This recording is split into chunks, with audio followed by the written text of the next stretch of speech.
Okay, so this once you start using voodoo, the spell can't work on you. Because you're finding balance with yourself as the first frame of reference. And as soon as one of us balance out to the laws of nature, perfect, she using us. Ain't no question about it. Right. I've been waiting on one of y'all. Right. Right? So now you start coming out of the spell in reverse. You can smell the blood in the atmosphere of the children, the slaughterhouses, the mass bloodletting rituals. Right? You can smell it in the atmosphere. It's repugnant. It's like smelling it's not like a repellent like a skunk. It's like smelling real strong urine. Okay. Right? Okay. In a real hot place with very low ventilation. Yeah, so that's shit. And it give you a migraine headache. And So, it make your muscles start to stiffen. It's bad. But you got to go through it to wake up. You can't wake up without smelling that blood in the morning, 3 a.m. while they doing it. Well, they not doing them now, but they was doing them rituals. Because Big Mama needs you to know what you fighting against. Right. So she got to wake you through the trauma that the world is going through. All right. That makes total sense. So like now, you got, all right, go ahead. Once you come through the trauma, your anger is kindled. If you're not balanced, you can't control it. If you're not balanced, you can't control it. You are in 100-mile-an-hour rage with no direction. You just gonna tear some shit up. Even and this your is own why you won't know you won't know who to attack. I am. Right? Because all the intellectual teaching is that our enemy don't look like us. Right. But the spiritual knowledge says they look like us and some of them don't. Right? So the spiritual knowledge overrides what these people saying. Those who want you to continue vibrating at a low frequency are going to keep pushing the race issue. Tell them the race is over. Tell them the race is over and the gorilla won. Right? So, so this smell, it does some fucked up shit to you. But once you get to the point where you can gain your composure now, right? Now you got to go through the adrenaline. This is where you have to be fearless in your shadow work. Because when she wake you through the adrenaline of all of the babies that suffered the adrenochrome, your adrenaline level rise quick than a motherfucker. Right? So now you full of adrenaline with no outlet. You might be asleep when you wake up. It might wake you up out of dead sleep. Right? But once you woke now. Right. Like you know what's going on because you went through the experience and Earth and told you. Right. Big Mama then aligned you with nature to the point where you know now you just listen to the people to hear how to translate the feelings of the grievance. Right? So then people complain, consistent complaints. Those consistent complaints become the grievance of the earth. The grievance. All right. All right. Now, the complaint has to be consistent, clean across the land. Like you has to be consistent, clean across the land. Like yeah. In order to be a what you call a God level grievance. In order for Big Mama to assign it for me or Larry to fix it, it got to be a certain amount of people with the same grievance. Okay.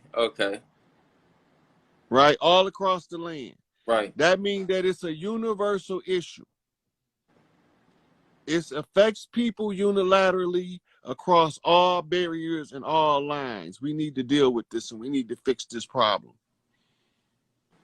Right? Right. So now that we understand that the problem is here, the people that vex the grievance, then we have to codify it. That means, what is the consequence that go with this? All right. You know what I mean? Mm-hmm. And how do you turn this shit around? Then you have to take it out to your people when you got all of it figured out. Your elders come to you and say, okay, give me the answers you came up with and let me go see if they fit.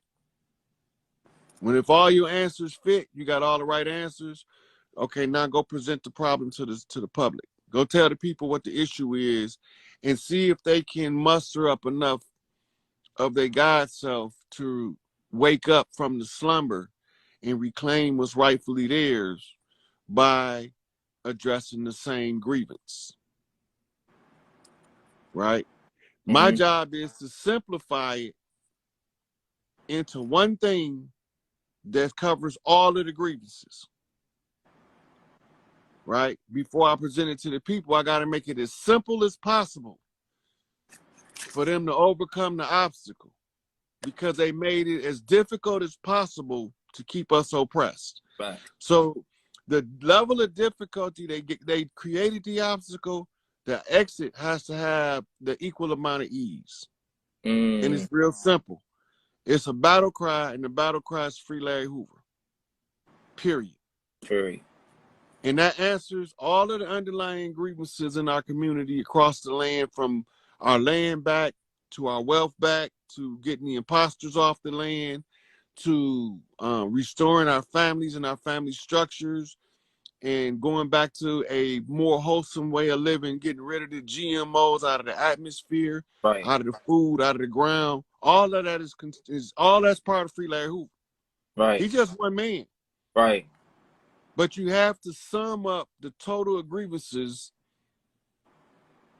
and the injustice that he was faced with. The injustice Angel Bay was faced with. The injustice Tukey was faced with. By the same people that's doing the dirt. It's sufficient for me to use either one of them as the battle cry. The thing being is, by me being in the clan of Larry Hoover, he the chairman of the board. He my chief. Right, right. So I use Free Larry Hoover. But to me, it don't mean no different than Free Chief Malik Angel Bay. Right? Mm-hmm. Where's Big Stan Tukey Williams? Right? It's all the same to me, but to the people, you got to make it as simple as possible.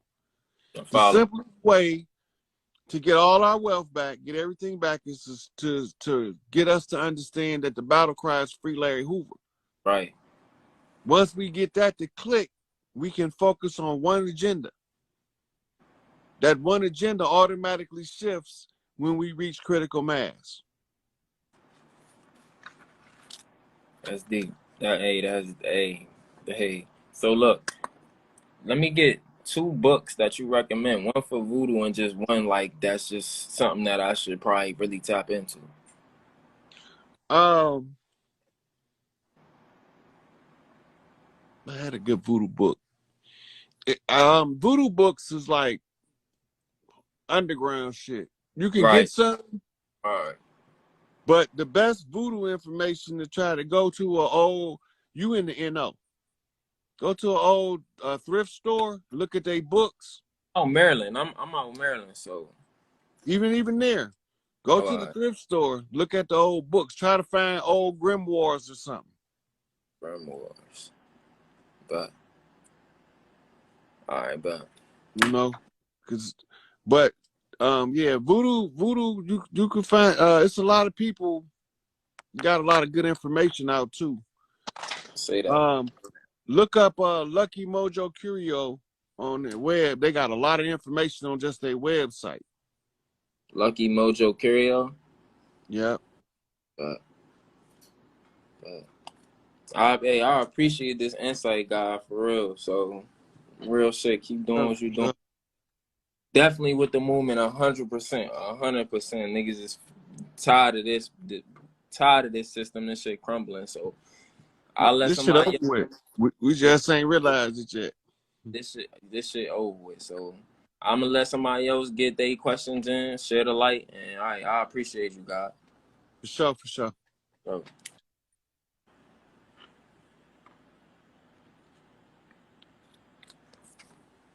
I don't even know how to. Feel me?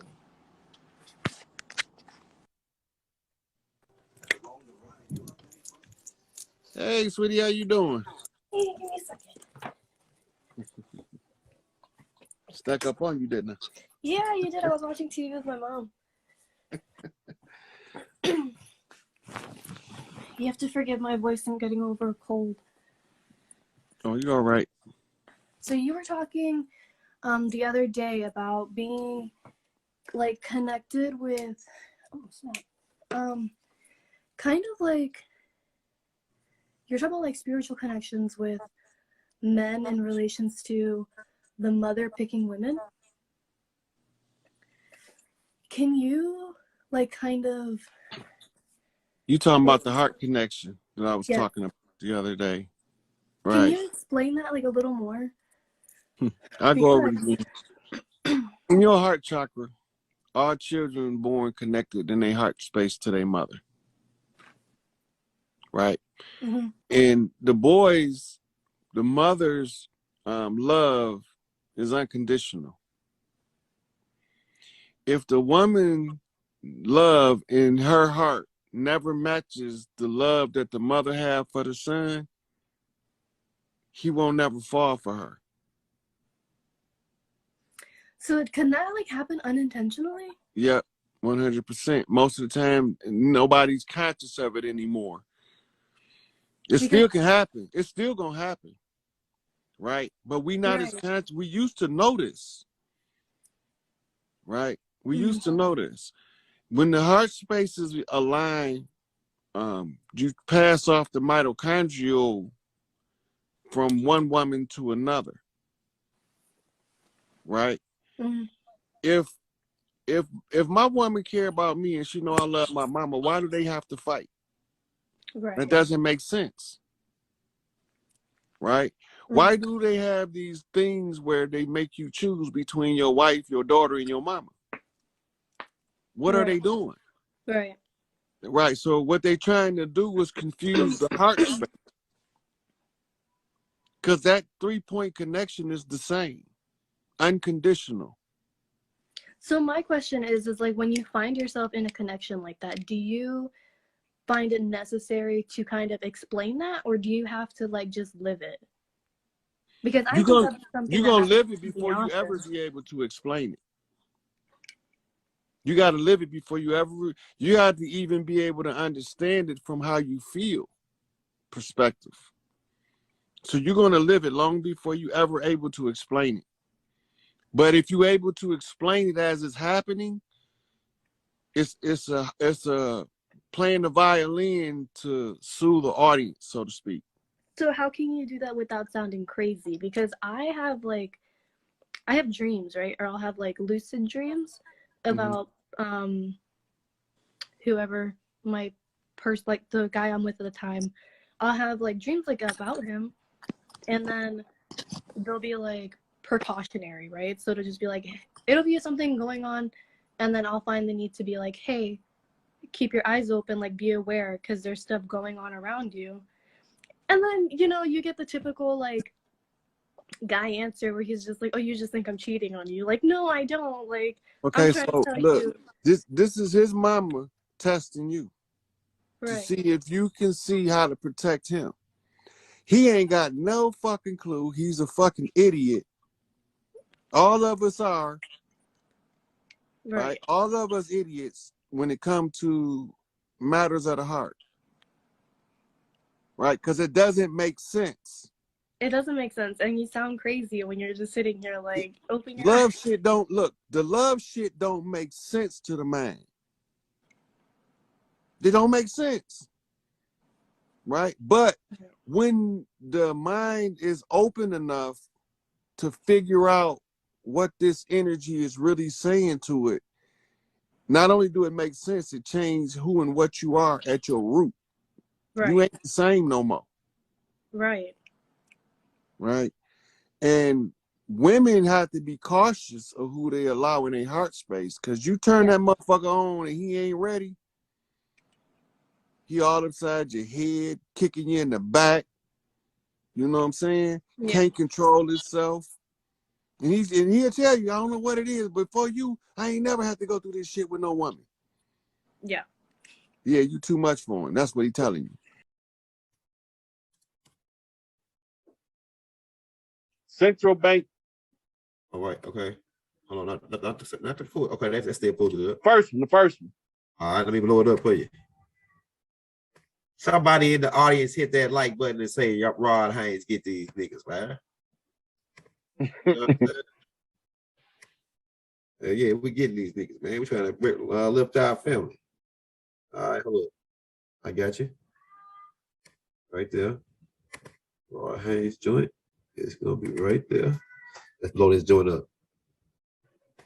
Now it's going to number banks 1 to 12, but it's going to be one of them that don't have a number. DC. Yep. 13 bank. Now, this was the 13 families. Okay. The Dutch families, the melanated Dutch, the Blackamoor Dutch, they took the 1, 2, 3. Okay. Right? Then the ones who were Spaniards took 11. The ones who was French took 5. And then they divided the rest of them up among the rest of the groups that came over here because they believed that we was never going to figure out that we was already here before here was here. Yeah.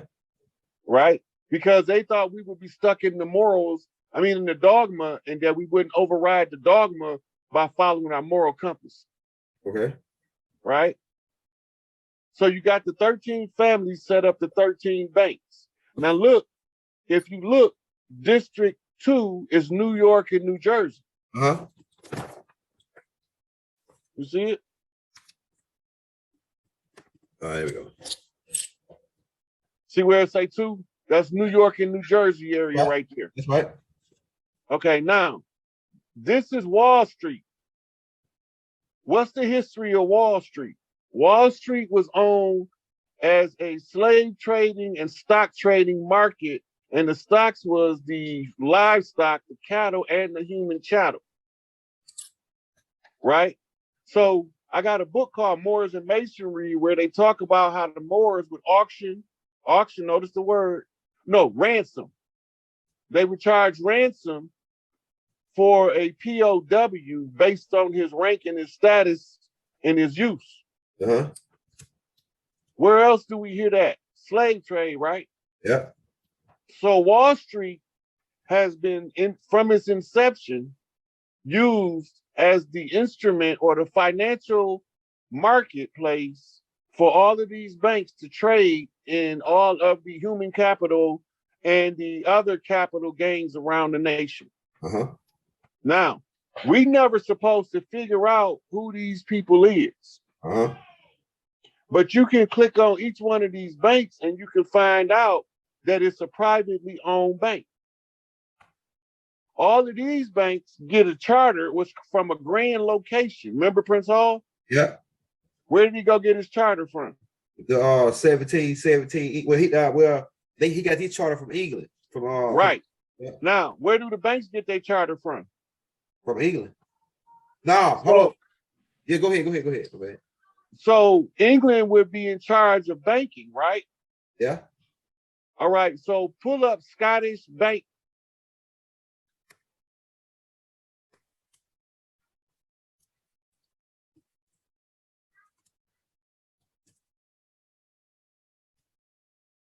The Royal Bank of Scotland. Yeah. You see the Royal Bank of Scotland group? Yeah. And you see they different symbols, right? Yeah. Okay, I want you to look at this because as we're going over this information, I want you to know how real the shit that I'm saying is. So when I tell you these banks is behind this shit, you know who behind it. Yeah. The Scotland Bank is supposed to be red. The Scottish Rite hold the purse strings of the Scottish Bank. If you scroll down, it won't be long before you find the real one. It's gonna be red. That's how you gonna know it.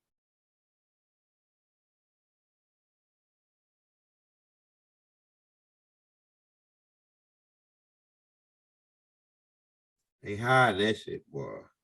Mm-hmm. Oh, let me do this right here.